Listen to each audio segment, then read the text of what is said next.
క్రీస్తు యేసు పరిశుద్ధ నామాన్ని బట్టి మీ అందరికీ శుభాశీస్సులు. ఎలా ఉన్నారు? బాగున్నారా? మన జీవితాల్లో విశ్వాసులకి మాదిరికరంగా ఉండాలి. ఆయన మనకి చేసిన వాగ్దానము నెరవేర్చే దేవుడు అనే ఒక గొప్ప సాక్ష్యాన్ని మనం కలిగి ఉండాలి. ఇంత గొప్ప అవకాశాన్ని సద్వినియోగం చేసుకొని అనేకులకి మాదిరికరంగా ఉండి వారి వల్ల అనేకులు కూడా జీవించాలని ఒక గొప్ప వాంఛ కలిగి దేవుడి ద్వారా ప్రేరేపింపబడి ఈరోజు ఈ రక్షణ సువార్త కోట్లాది ప్రజలు వినేటట్టు వారు వెళ్ళలేకపోయినా వెళ్ళేలాంటి యేసునిచల పరిచర్యను ప్రోత్సహించి బలపరిచిన సిస్టర్ కె కృష్ణకుమారి గారు, వారు అనంతపురం డిస్టిక్ వాస్తవ్యులు, అమ్మగారి కొరికి ప్రత్యేకంగా ప్రార్థిస్తాం. ప్రేమ నమ్మకం కలిగిన మా ప్రియ పరలోకపు తండ్రి, జీవం కలిగిన మా దేవ, మీ పరిశుద్ధ పాదాల దగ్గరికి అమ్మగారు కె కృష్ణకుమారి గారిని తీసుకొని వస్తున్నాం. మీ ద్వారా ప్రేరేపింపబడి అనేకులకి మాదిరికరంగా జీవించే ఆత్మీయ అనుభవంలోకి అమ్మగారిని నడిపించినందుకు మీకు స్తుతులు, స్తోత్రాలు. అమ్మగారికి ఇచ్చిన సంతానము కుమారుడు మారస్ రవి గారి కొరకే, కోడలు ఒలివియా మరియా కొరకే, మరొక కుమారుడు కృష్ణ గౌతమ్ కొరకే, కోడలు సుమన గారి కొరకే, అదేవిధంగా కృష్ణకుమారి అమ్మగారి గ్రాండ్ చిల్డ్రన్ మిఖేలా అబిగేల్ కొరకే, నాథన్ జకరియా కొరకే ప్రత్యేకంగా ప్రార్థిస్తున్నాం. ప్రభువా, ఈ కుటుంబాన్ని అంతటిని మీరు దీవించి ఆశీర్వదించమని మేము వేడుకున్నాం. వీరి విశ్వాసాన్ని బలపరచండి, అనేకులకి మాదిరికరంగా వారిని తీర్చిదిద్దామని బ్రతిమలాడుతున్నాం. తండ్రి, వీరు చేసిన సహాయాన్ని బట్టి ఈరోజు ఎవరైతే రక్షణ సువార్త విని రక్షణ పొందాలని తీర్మానం తీసుకోబోతున్నారో, ఈ వాక్యం వింటున్న ప్రతి బిడ్డకి, కుటుంబానికి మీ ద్వారా ప్రేరేపింపబడిస్తున్న వాగ్దానము, ఆజ్ఞ, నిత్య జీవము అనుగ్రహించుననున్నదే ఆయన తాను మనకి చేసిన వాగ్దానము. యోహాన్ గారు రాసిన మొదటి పత్రిక 2వ అధ్యాయం 25వ వచనం, ఆజ్ఞ విశ్వాసులకు మాదిరిగా ఉండుము. తిమోతి గారు రాసిన మొదటి పత్రిక 4వ అధ్యాయం 12వ వచనం, తండ్రి ఆజ్ఞానుసారంగా జీవించి ఈ వాగ్దానం అందరి జీవితాల్లో నెరవేర్చమని. ప్రవ్వా, క్రిస్మస్ ఆనందం, చీకటిని ప్రవ్వా తొలగివేసి వెలుగుతో నింపే ఆనందం ప్రతి కుటుంబంలో, ఈ కుటుంబంలో కూడా అనుగ్రహించి బలపరచమని యేసు నామమున అడిగి పెట్టుకున్నాం తండ్రి, ఆమేన్. యెహోషువ వాస్ ఫీలింగ్ వెరీ లోన్లీ. ఆయన జీవితంలో ఒంటరితనమైన జీవితంలో అనుభవిస్తున్నాడు. ఆయన జీవితంలో నేను ఇంత నమ్ముకున్నాను, ఇంత వెంబడించాను, ఇంత బాధ్యత, ఇంత భారం నేను ఎలా ముందుకు తీసుకొని వెళ్ళాలి? ఇంతమంది ప్రజలు, సనిగే ప్రజలు, గొనిగే ప్రజలు, ఎప్పుడు చూడండి వారి జీవితాల్లో నిరాశ నిస్పృహ కలిగిన ప్రజలు, ఎప్పుడు చూడండి అనుమానించే ప్రజలు ఇక్కడ ఉన్నారు. ఇంత భారభరితమైన పరిచర్యని నేను ముందుకు ఎలా తీసుకొని వెళ్ళాలి? ఇంతమందిని నేను ముందుకు ఎలా తీసుకొని వెళ్ళాలి అని అన్నప్పుడు, ఆయన ఒంటరితనాన్ని అనుభవించేటప్పుడు దేవుడు వచ్చి అంటున్న మాట, నీవు లేచి. దాని తర్వాత చదవమ్మా. నేను మోషేతో చెప్పినట్లు మీరు అడుగుపెట్టు ప్రతి స్థలమును మీకిచ్చుచున్నాను. అరణ్యమును, ఈ లెబానోను మొదలుకొని మహానది అయిన యూఫ్రటీసు నది వరకును, హిత్తీల దేశమంతయు పడమట మహాసముద్రము వరకును మీకు సరిహద్దు. నీవు బ్రతుకు దినములన్నిటిను ఏ మనుష్యుడును నీ ఎదుట నిలవలేక ఇండును. నేను మోషేకు తోడై ఉండినట్లు నీకును తోడై ఇందును. నేను మోషేకి తోడై ఉన్నట్టు నీకును తోడై ఉన్నాను. నిన్ను అందరు చెప్పాలి, నిన్ను విడువను, నిన్ను ఎడబాయను. నిబ్బరము కలిగి ధైర్యముగా నిన్ను విడువను, నిన్ను ఎడబాయను. ఎవరినంటున్నారు దేవుడు? ఒంటరితనాన్ని అనుభవిస్తున్న యెహోషువ గారితో అంటున్నమాట. ఒంటరితనాన్ని అనుభవిస్తున్న యెహోషువ గారితో, నేను మోషే తోడై ఉన్నట్టు నేను నీ తోడై ఉన్నాను. నేను నిన్ను విడువను, నేను నిన్ను ఎడబాయను. కానీ యెహోషువ గారు చేయవలసిన పని, నీవు లేచి, నువ్వు లేగాలి. ఈరోజు ఇక్కడికి వాక్యం వింటున్న వారిని నా జీవితాల్లో గమనించాలి. మన జీవితాలు ఎన్నో మార్లు ఒంటరితనాన్ని అనుభవిస్తుంటాం. మా నాన్నగారు దేవుడి సన్నిధి చేరాక నేను ఈ ప్రాంతానికి 2-3 సార్లు వచ్చాను. ఈ సంఘంలో నేను చెప్పే మాట, మా తండ్రి గారితో నేను 13 సంవత్సరాలు ప్రయాణం చేశాను. 13 సంవత్సరాలు నేను ప్రయాణం చేశాను. ఇంట్లో మా 2 అన్నయ్యలు, ఒక ఆయన అమెరికాలో, ఒక ఆయన ఆస్ట్రేలియాలో ఉన్నారు. 2 అన్నయ్యలు ఉన్నారు. ప్రతిరోజు డాడీతోని ఉండి డాడీ పారామీటర్స్ అన్నీ చెక్ చేసి, బీపీ కానీ షుగర్ కానీ ప్రతిరోజు చెక్ చేసి డాక్టర్కి పంపాలి. ఎందుకంటే హార్ట్ కండిషన్ అంత వీక్గా ఉంది కాబట్టి ఎవ్రీడే డాక్టర్కి పంపాలి. ఒకరోజు పొద్దునే నాకు వచ్చినప్పుడు డాడీ పారామీటర్స్ బాగాలేదు, ఇంటికి వెళ్ళి డాడీ దగ్గరికి వెళ్ళి, డాడీ డాక్టర్కి ఫోన్ చేస్తాను, కొంచెం అబ్నార్మల్గా ఉన్నాయి డాడీ అని అంటే, పర్లేదు లేదు ఏం కాదులేనంటే, లేదు డాడీ డాక్టర్ గారు ఒక్కసారి వచ్చి ఒక 2 అవర్స్ ఉండి వెళ్ళిపోమన్నారు డాడీ అని అంటే, సర్లే అన్నాను. నేను చెప్పే మాట ఇక్కడ ఉన్నవారు గుర్తుపెట్టుకోవాలి. డాడీ మన ఆంధ్ర వాళ్ళు కాబట్టి లుంగి వేసుకొని ఉంటారు, డాడీ టీషర్టు ఇంకా వేరే ప్యాంట్ ఏదో వేసుకొని ఇట్లా వచ్చేటప్పుడు మా అమ్మ కిచెన్ దగ్గర నుంచి ఏవండి టిఫిన్ చేసి వెళ్ళండి అని అన్నది. మా అమ్మ టిఫిన్ చేసి వెళ్ళండి అంటే మా అమ్మ పేరు కృపావరం, మా అమ్మని డాడీ కృపి ఒక గంటలో వచ్చి నేను తింటానులే అని అన్నారు. ఒక గంటలో వచ్చి తింటాను. కానీ మా నాన్నగారు ఇంటికి రాలేదు.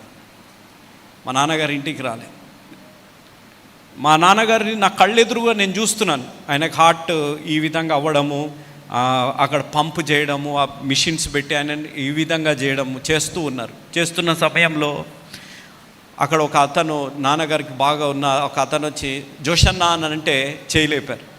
తర్వాత ఆయన నా చేయిలో పట్టుకున్నాను. డాడీ మీరు ధైర్యంగా ఉండండి, మీరు భయపడొద్దు అని అనే మాట డాడీ నా చేయి గట్టిగా పట్టుకున్నారు. గట్టిగా పట్టుకున్నాక ఇంటికి రాలేదు. ఆ రోజు నుంచి ఈ రోజు వరకు నేను ఏడవలేదు, అందరి ముందు నేను ఏడవలేదు. కానీ దేవుడి దగ్గర ప్రతిరోజు నేను ఏడుస్తూనే ఉన్నాను. అయ్యో దేవా, నేను ఒంటరివాడిని అయిపోయాను, ఇంత భారమైన పరిచర్య ఎలా తీసుకొని వెళ్ళాలి అన్నప్పుడు దేవుడు ఒకటే మాట, నేను నిన్ను విడవను, నేను నిన్ను ఎడబాయను, నువ్వు లెగాలి. నేను ప్రతిరోజు లెగిసినప్పుడు నా మొట్టమొదటి పని నేను ఈ వాక్యాన్ని చదువుతాను. నా భార్య ముఖమో నా బిడ్డల ముఖమో నా ఫోను కాదు నేను తీసుకునేది. నా కళ్ళు తెరిచాయంటే ఫస్ట్ నేను చూసేది వాక్యాన్ని చూస్తాను. ఎందుకంటే ప్రతిరోజు ఇది నన్ను ధైర్యపరిచే వాక్యం, నన్ను లేవనెత్తే వాక్యం. నేను దేనిపై ఆధారపడకుండా ఎక్కడ పడితే అక్కడ కారులోనే వెళ్ళిపోయి నేను ఏది అడగము. మేము ఏం సౌకర్యాలు, ఎవ్వరికి ఇబ్బంది కలగకుండా మన పరిచర్య మనం చేసుకొని వెళ్ళిపోవాలని దేవుడు ఈ వాక్యం ద్వారా ఆ రోజు నేను అనుకున్నాను. ఇన్ని సంవత్సరాలు యెహోషువ గారు మోషే గారితో ఉన్నప్పుడు సడన్గా నాయకుడుగా ఉన్నవు ఆయన ఎర్ర సముద్రం చీల్చడం చూసిన యెహోషువ గారు, మోషే గారు ఎర్ర సముద్రం చీల్చవడము, ఆయన దేవుని మాట విని తర్వాత ప్రార్థించగా మన్నా కురవడం, తర్వాత బండలోంచి నీళ్లు రావడం, మారా నీళ్లు మధురంగా మార్చే పరిస్థితులు అవన్నీ యెహోషువ గారు చూసినప్పుడు సడన్గా ఆయన జీవితంలో ఒంటరితనం వచ్చింది. కానీ దేవుడు, నేను చెప్పే మాట ఇక్కడ ఉన్న వారు ఆలోచించారు, దేవుడు ఆదరించే దేవుడు, మనల్ని విడిచే దేవుడు కాదు. మన చీకటి సమయంలో మన నీడ మనల్ని వదిలేస్తుంది. నేను చెప్పే మాట మీరు ఆలోచించాను. కరెంటు పోతే మన నీడే మన తోడుండదు, కానీ మన దేవుడు మన తోడుండే దేవుడు. ఆయన మనల్ని వదిలే దేవుడు కాదు, ఆయన మనల్ని విడనాడే దేవుడు కాదు అనేది మన జీవితాల్లో గమనించాం. ఇంత గొప్ప పరిచర్య అబ్రహాం గారు, ఏలియా గారు, మోషే గారు, యెహోషువ గారు ఇలాంటి భయంకరమైన పరిస్థితుల్లో ఉన్నప్పటికీ కూడా ఇశ్రాయేలు ప్రజలు మాత్రం వారి జీవితాన్ని వారు మార్చుకోలేదు. దేవుడు యెషయా ప్రవక్త ద్వారా ఏ వ్యక్తులైతే ఇశ్రాయేలు ప్రజలు ఇవన్నీ దే విట్నెస్డ్ ఎవ్రీథింగ్. చాలామంది అక్కడ ఉన్న వారు దే విట్నెస్, దేవుడు ఎంత గొప్ప కార్యాలు చేశారని వారికి రాయబడ్డది ఎజ్రా గ్రంథంలో ఎంతో గొప్ప రీతిలో అవన్నీ తెలియజేయబడుతున్నాం. ఇవన్నీ వారి జీవితాల్లో ఉన్నా కూడా వారి విగ్రహారాధన మాత్రం వారు వదలకుండా ఉన్నారు. చూడండి నాతో పాటు యెషయా గ్రంథం 44వ అధ్యాయం మొదటి 3 వచనాలు. అయినను నా సేవకుడవగు యాకోబు, నేను ఏర్పరచుకొనిన ఇశ్రాయేలు వినుము.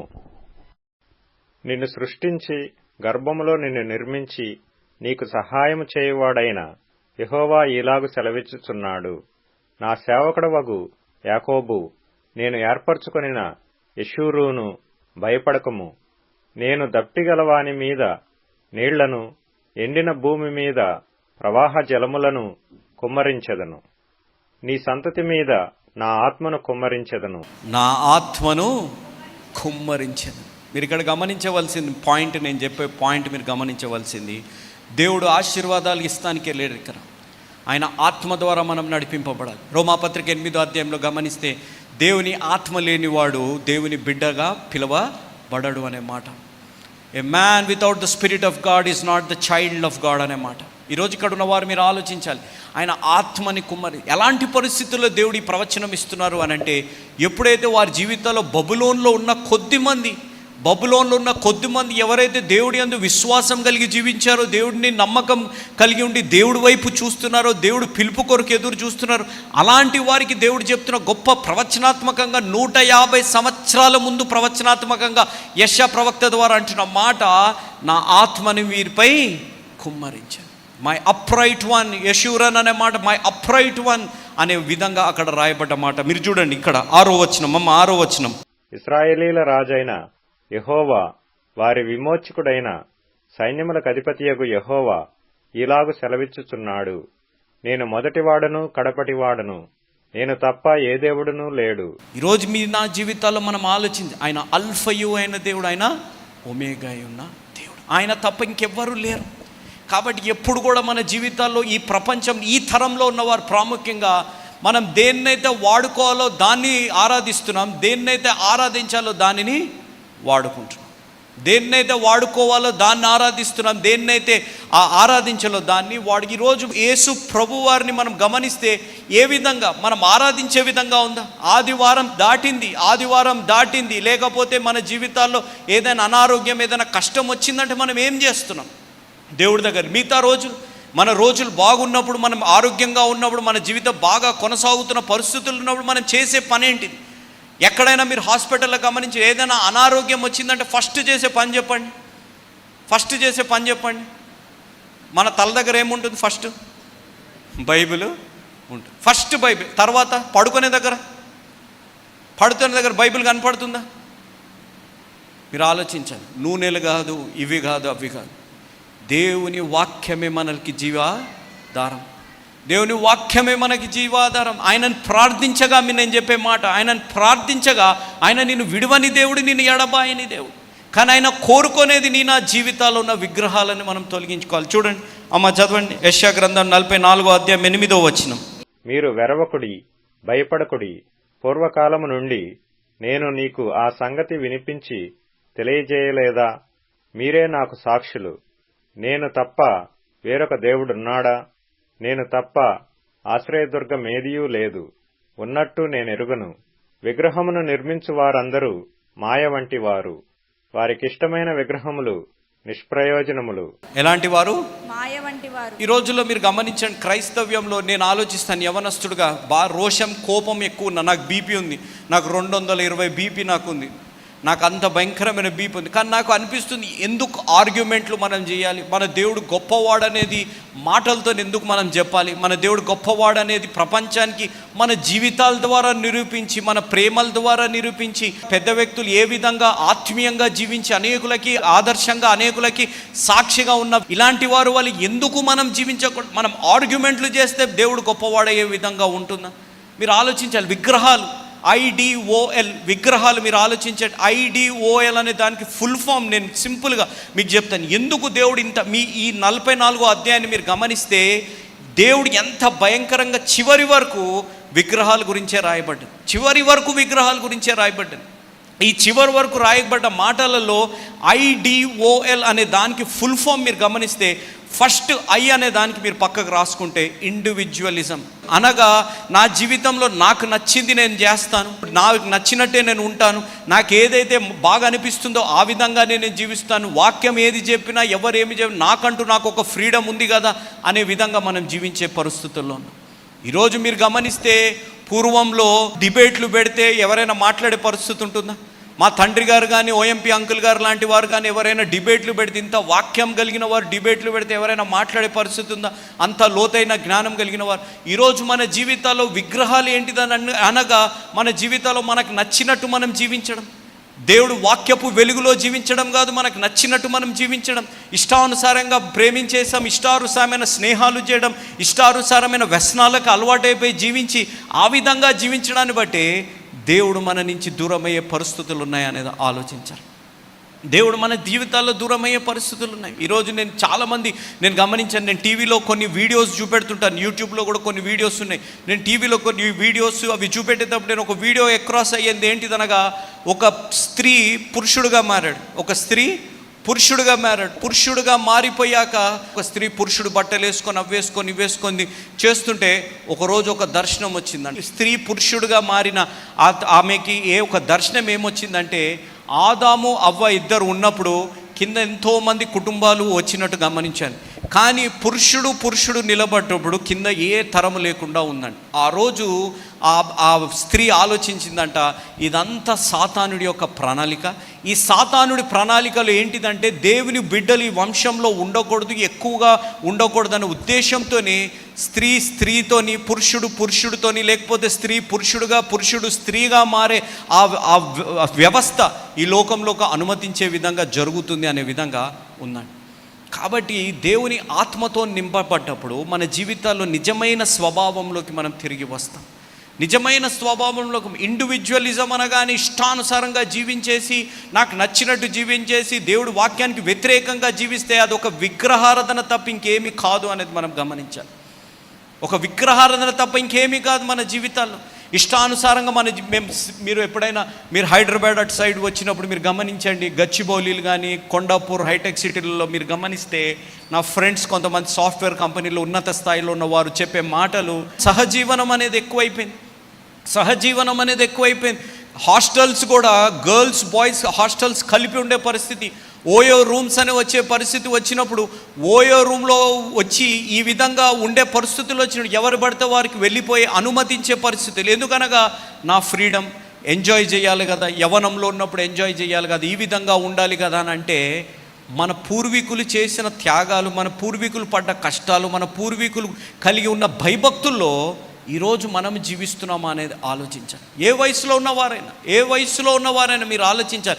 మనకు నచ్చినట్టు మనం జీవించేసి, మనకు నచ్చినట్టు మనం వ్యసనాలకు అలవాటైపోయి మనం జీవించి, ఆదివారం వచ్చి ఇక్కడ మనం ఆరాధనలో పాల్గొంటే మనం పరిశుద్ధులము కాము అనేది మన జీవితాలు గమనించాలి. We can never be a holy people, but God is asking, the main thing God asks is the righteousness. నీతిమంతులుగా మనం జీవించాలి. ఆ నీతి మన జీవితాలు ఉండే విధంగా మనం జీవిస్తున్నామా అనేది ఆలోచించాలి. ఐలో ఇండివిజువలిజం మనం తర్వాత డి గమనిస్తే డీడ్స్ అనేది మనం ఆలోచించాలి. అనగా పనులు. మన జీవితాల్లో అనేక మార్లు మీరు వినుండొచ్చు, మనం మంచి పనులు చేస్తే పరలోకానికి వెళ్తాం. నా లైఫ్లో నాకు ఏ అలవాట్లు లేవు కాబట్టి నేను పరలోకానికి వెళ్తానని అనుకుంటే ఒక అపోహలో మనం జీవిస్తున్నాం. నీకు అలవాట్లు ఉన్నా లేకపోయినా నా జీవితాలు, నువ్వు మంచి పనులు చేసినా లేకపోయినా, ఫస్ట్ మనం చేయవలసింది దేవుణ్ణి సొంత రక్షకునిగా మనము అంగీకరించాలి. ఆ దేవుణ్ణి సొంత రక్షకునిగా అంగీకరిస్తే ఈ ఇహలోకం అంతా మనకి పెంటకుప్పతో సమానంగా మనకు కనపడతాయి. కానీ మన జీవితాల్లో మనం చేసేది ఏంటిదంటే, పేదలకి సహాయం చేశాం, ఫలానా వారికి సహాయం చేశాం, నేను రక్షణ పొందకపోయినా మనం పరలోకానికి వెళ్తామంటే ఒక అపోహలో మనం జీవిస్తున్నాం. ఈ పేదలకి సహాయం చేసేది, ఫలానా వారికి సహాయం చేసేది అన్యమతస్తుల్లో కూడా ఇవన్నీ జరుగుతుంటాయి. అన్యమతస్తుల్లో కూడా వారు ఇష్టానుసారంగా జీవిస్తుంటారు, తల్లిదండ్రులను ఎదిరించుకుంటూ జీవిస్తుంటారు, తల్లిదండ్రులను తిట్టే విధంగా వారు జీవిస్తుంటారు, భార్య మాట వినకుండా, భర్త మాట వినకుండా జీవించేవారు అన్నిలో ఉన్నారు. కానీ what is the speciality of Christianity? క్రైస్తవ్యంలో ఉన్న గొప్పతనం, మొట్టమొదటిగా మనం దేవుని మాట వింటుంటాం. ఆ దేవుడి మాట నిరీక్షణకు ఆధారం లేనప్పుడు నిరీక్షణ కల్పించే విధంగా ఉంటుంది. ఆ దేవుని మాట మనకు మరణాపేక్ష కలిగినప్పుడు కూడా నేను ఉన్నాను అనే విధంగా ఆ దేవుడి మాట మనల్ని ప్రోత్సహిస్తుంది. ఆ దేవుని మాట మన జీవితంలో మనుషులు కోల్పోయినా, మనుషులు దూరం అయిపోయినా, మనుషులు మోసము చేసిన ఇలాంటి పరిస్థితుల్లో ఒంటరితనాన్ని అనుభవించినా నేను నిన్ను విడువను ఎడబాయననే ధైర్యాన్ని మనకి కలిగిస్తుంది. కాబట్టి ఇష్టానుసారంగా జీవించేసి మంచి పనులు చేస్తున్నాను, కానుకలు ఇచ్చేస్తున్నాను, ఫలానా క్రిస్మస్ రోజు పేదలకి దుప్పట్లు పంచేస్తున్నాను, బ్లాంకెట్స్ భోజనాలు పెట్టేస్తున్నాం అని అంటే పరలోకానికి మనం వెళ్ళము అనేది గమనించాం. దేవుడి యందు రక్షణ కలిగి మనం జీవిస్తేనే, మన పాపాల్ని మనం ఒప్పుకొని మనం జీవిస్తేనే, దేవుని సొంత రక్షకునిగా అంగీకరిస్తేనే, మనం ఆ రక్షకునిగా అంగీకరించిన దేవుడి వాక్యానికి అనుగుణంగా జీవిస్తేనే మనం పరలోకానికి వెళ్తాము అనేది మనం గమనించాం. ఇండివిజువలిజం, డీడ్స్, ఓప్యులెన్స్ అనగా మన జీవితాల్లో లగ్జరియస్ లైఫ్ మన జీవితాల్లో గమనించాలి. ఈ రోజుల్లో ఉన్న తరంలో ఉన్న వారిని నేను చాలామంది పెద్దవారిని కూడా చాలామందిని గమనించాను. ఏంటిదనగా జనరేషన్ మారింది కాబట్టి జనరేషన్ తగ్గట్టు మనం జీవించాలనే ఒక ఆలోచనలో ఉన్నాను. నేను ఒక వీడియో చూపెడుతున్నాను. పువ్వులు అమ్ముకొని ఒక తల్లి కుమారుడు ఐఫోన్ అడిగాడని చెప్పి 1,50,000 రూపాయలు జమ చేసి ఆ పువ్వులు అమ్ముకునే స్త్రీ వచ్చి ఫోన్ కొనిస్తుంది ఆ కుమారుడికి. ఫోన్ కొనిస్తుంటే ఆ షాప్ అతను అడిగాడు, అమ్మ నిన్ను చూస్తుంటే ఇంత పేదదానిలాగా ఉన్న, ఎందుకు ఇన్ని డబ్బులు ఎక్కడి నుంచి అంటే, నా కొడుకు ఐఫోన్ కావాలి, నా ఫ్రెండ్స్ ముందు సిగ్గుపోతుంది, లేకపోతే ఆఫీస్లో సిగ్గుపోతుంది, నీది కావాలి అని అంటే, అయ్యా నేను పువ్వు అమ్మి అవన్నీ కూడివేసి ఈరోజు 1,50,000 పెట్టి తనకి ఫోన్ కొంటున్నాను అని. ఈరోజు మన జీవితాల్లో ఆలోచించాలి. లగ్జరీ లైఫ్, లగ్జరీ బట్టలు, లేకపోతే లగ్జరియస్ కార్స్, లేకపోతే మంచి ఇల్లులు మనం పరలోకానికి తీసుకొని వెళ్ళాం. ఇవన్నీ ఇహలోక సంబంధం. ఏమీ తీసుకొని రాలేదు, ఏమీ తీసుకొని వెళ్ళజాలం. మొన్న నేను గత వారం గాంధీ హాస్పిటల్కి వెళ్ళాను. ఒక అన్యురాలైన తల్లి, వారు దేవుడిని నమ్ముకున్నారు. డాడీ నాన్నగారు రేడియో వాక్యం విని ఒక్క సహోదరి రక్షణ పొందితే అన్యులుగా ఉన్న వారి మిగతా సహోదరులందరినీ రక్షణలోకి నడిపిస్తే ఆ తల్లి కుమార్తె 14 సంవత్సరాలు,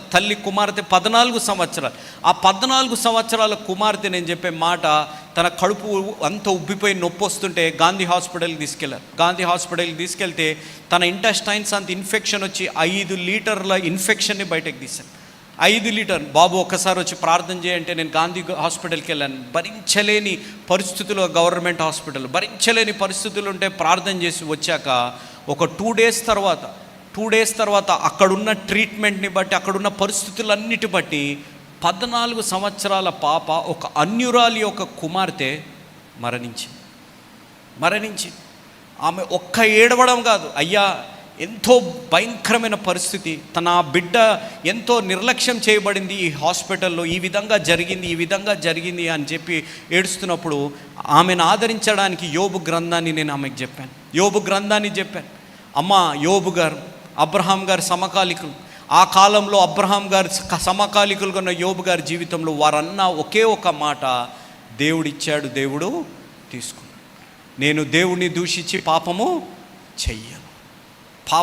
నేను చెయ్యను.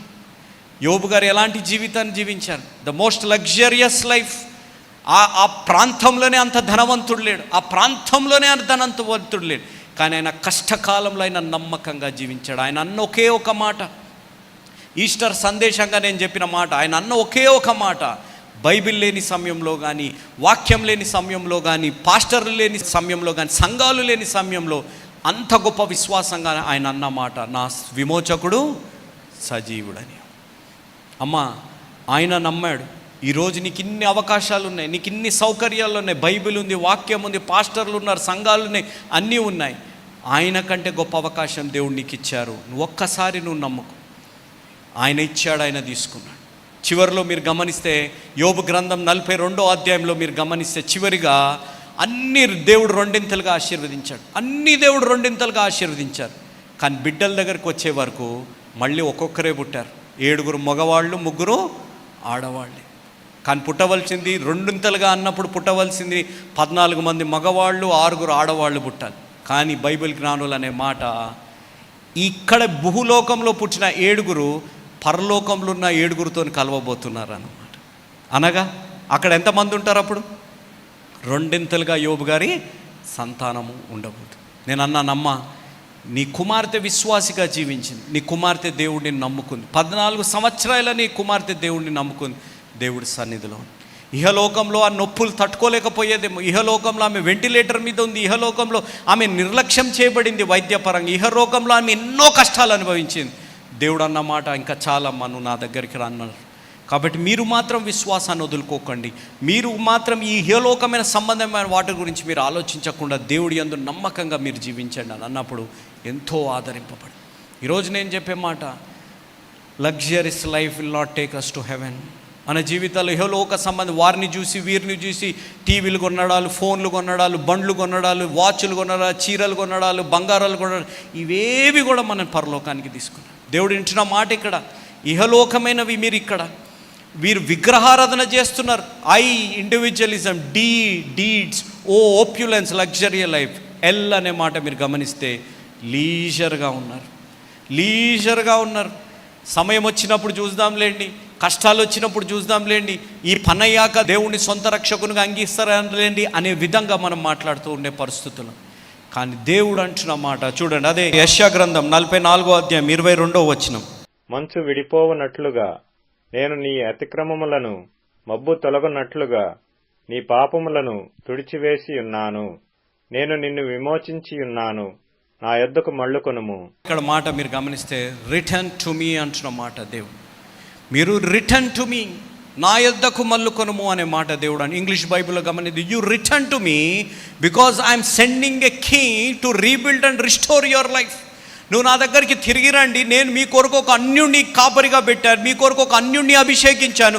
ఎందుకనగా మీ జీవితాలు తిరిగి కట్టబడడానికి, మీ జీవితాలు తిరిగి బాగు చేయబడడానికి ఒక అన్యుణ్ణి నేను అభిషేకించే పరిస్థితి ఉంది అనేది మీరు ఇక్కడ ఆలోచించారు. బట్ దేవుడు అంటున్న మాట, నువ్వు తిరిగిరా, నీ జీవితాల్లో ఉన్న విగ్రహారాధనని నువ్వు తొలగించు. నీ జీవితంలో ఉన్న నా ఇష్టము అనే మాట నుంచి నువ్వు దూరంగా, నేను మంచి పనులు చేస్తే సరిపోతుందనే ఆలోచన నుంచి బయటకు రా. ఈ ఇహలోకమైన లగ్జరీ లైఫ్ నుంచి నువ్వు తిరిగి రావాలి. నీ జీవితంలో తరువాత అనే మాట నీ జీవితంలో రానియకుండా, అబ్రహాం గారికి తోడై ఉన్న దేవుడు, ఏలియా గారు తోడై ఉన్న దేవుడు, యెహోషువ గారు తోడై ఉన్న దేవుడు ఈరోజు అంటున్న మాట, నువ్వు నా యొద్దకు మల్లుము. నీ జీవితంలో నేను చెప్తున్న మాట నిరీక్షణకు ఆధారం లేనప్పుడు, నేను నిరీక్షణను విశ్వాసం కలిగిన అబ్రహాం గారి జీవితం ఏ విధంగా ఆదర్శంగా నీ ముందుంచాను. మరణాపేక్ష కలిగిన వ్యక్తి మరణాన్ని రుచి చూడకుండా ఏ విధంగా ఆశీర్వదించాను. ఒంటరితనాన్ని అనుభవిస్తున్న వ్యక్తి ఏ విధంగా నేను ఆయనను బలపరిచి, మోషే తోడై ఉన్నట్టు నేను నీ తోడై ఉంటాను, నువ్వు భయపడకు, నిబ్బరం కలిగి ఉండు, నేను నిన్ను విడువను, నేను నిన్ను ఎడబాయనన్న గొప్ప దేవుడు, అదే దేవుడు ఈరోజు నీతోను కూడా అంటున్న మాట. తమ్ముడు, చెల్లెమ్మ, నువ్వు ఏ పరిస్థితుల్లో నీ జీవితాల్లో ఉన్నా, దేవుడు అంటున్న మాట, నువ్వు దేవుడి యందు మళ్ళు. God is calling you, God is telling you, you return to me, I will rebuild and restore your life. నువ్వు తిరిగి దేవుడి దగ్గరికి రా. నువ్వు దేవుని సొంత రక్షకునిగా అంగీకరించిన ఇంకా పాపపు జీవితాన్ని జీవిస్తున్నా, దేవుడు ఒకే మాట అబ్రహాం గారితో అన్నమాట, నీవు లేచి. ఏలియా గారితో అన్న మాట, నీవు లేచి. యెహోషువ గారితో అన్న మాట, నీవు లేచి. ఈరోజు నువ్వు లేచి తిరిగి దేవుడి దగ్గరికి రాగలిగితే, నువ్వే పరిస్థితుల్లో ఉన్నా దేవుడు నీ తోడు ఉండే దేవుడు. నేను చెప్పే మాట మీరు గుర్తుపెట్టుకోండి. Every pastor has a past and every sinner has a future. ప్రతి విశ్వాసికి ఒక గతం ఉంది, ప్రతి పాపికి ఒక భవిష్యత్తు ఉంది, అది కూడా క్రీస్తులోనే ఉంది అనేది గమనించాను. Every pastor or every believer has a past and every sinner has a future if you come to Christ. దేవుడి దగ్గరికి వస్తే ఏ పాపంలో నువ్వు జీవిస్తున్నా, ఎలాంటి నిరాశ నిస్పృహలో ఒంటరితనంలో జీవిస్తున్నా, ఎలాంటి ఫలించరాని జీవితంలో నువ్వు జీవిస్తున్నా, దేవుడు ఈరోజు ఆ విగ్రహాలని నేను తరువాత మారుతాను, పనయ్యాక మారుతాను, ఫలానాది ఎంజాయ్ చేశాక వస్తాను, ఫలానా జీవితాలు ఇది జరగాక నేను వస్తాననే ఆలోచన నుంచి బయటకు రాగలిగితే, నువ్వు దేవుడి పిలుపును నువ్వు అందుకోగలిగితే, ఈరోజు దేవుడు నీ జీవితాన్ని తిరిగి కట్టాలని ఆశ కలిగి ఉన్నారు. ఆ కార్యం జరగాలంటే ఇదే అనుకూల సమయం, ఇదే రక్షణ.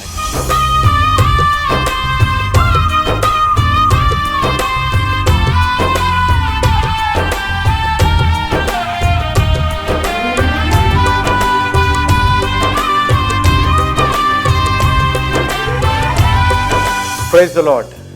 మీ ముందుకు రావడానికి ఒక ప్రాముఖ్యమైన కారణం, మేము ఈ టీవీ పరిచర్యని ఎందుకు ప్రారంభించాం, ప్రాముఖ్యంగా తండ్రి అయిన నాన్నగారు, కీర్తిశేషులైన నాన్నగారు జోష్ అన్నగారు ఎందుకు ప్రారంభించారు అనేది వారి మాటల్లోనే విందాం. ఈ కార్యక్రమాన్ని నిర్వహించడానికి నేను ఎంతో ధైర్యం చేశాను అనే విషయాన్ని జ్ఞాపకం చేస్తున్నాను. డబ్బుండి ఈ కార్యక్రమాన్ని ప్రారంభించలేదు, నన్ను రక్షించి ఇంతవరకు పిలిచిన ప్రభు ఉన్నారు అని, తదుపరి విశ్వాసులైన మీరు ఉన్నారు అనే ధైర్యంతో ఈ కార్యక్రమాన్ని కొనసాగిస్తున్నాం. విన్నారు కదా, నాన్నగారు ఏ ధైర్యమైతే వారు చేసి టీవీ కార్యక్రమాలని ప్రారంభించారు, మన రక్షకుడైన యేసు ఉన్నారని, విశ్వాసులైన మీరు ఉన్నారనే ధైర్యంతోనే ఈ టీవీ కార్యక్రమాలని మేము కొనసాగిస్తున్నాం గత సంవత్సరాలుగా. ఇక ముందు కూడా మేము కొనసాగించాలి అని అంటే, మీలో విశ్వాసులైన మీరు, ప్రేరేపింపబడ్డ వారు మీరు, వచనం వెంబడి వచ్చిన ధ్యానాలు జోషన్న గారివి, పాయింట్ వైజ్ ధ్యానాలు జాన్ స్పర్జన్ గారివి, హీరోస్ ఆఫ్ ది బైబిల్ అనే సిరీస్ ధ్యానాలు భక్త్ సింగ్ నావి కొనసాగేటట్టు మీరు ప్రేరేపింపబడితే, మీరు సహాయం చేసి మీరు నేరుగా నాతోని మాట్లాడవచ్చు. నాతో మాట్లాడి మాకు సహాయం చేయాలనేది నా మనవి. కాబట్టి మీరందరూ ఏ భారమైతే, సేవా భారమైతే నాన్నగారు గత 40 సంవత్సరాలుగా ముందుకు కొనసాగించారు, ఇప్పుడు యవనస్తులమైన మా అన్నగారు జాన్ స్పర్జన్ గారు మాపై ఉంది. కాబట్టి మీరు కూడా ఏ విధంగా నాన్నగారిని అయితే ప్రోత్సహించారు, నాన్నగారిని ఆదరించారు, మమ్మల్ని కూడా ఆ విధంగానే ప్రోత్సహించి ఆదరిస్తారని నమ్ముచు సెలవు తీసుకుంటున్నాను. దేవుడు మిమ్మల్ని దీవించి ఆశీర్వదించునుగాక. ఆమేన్.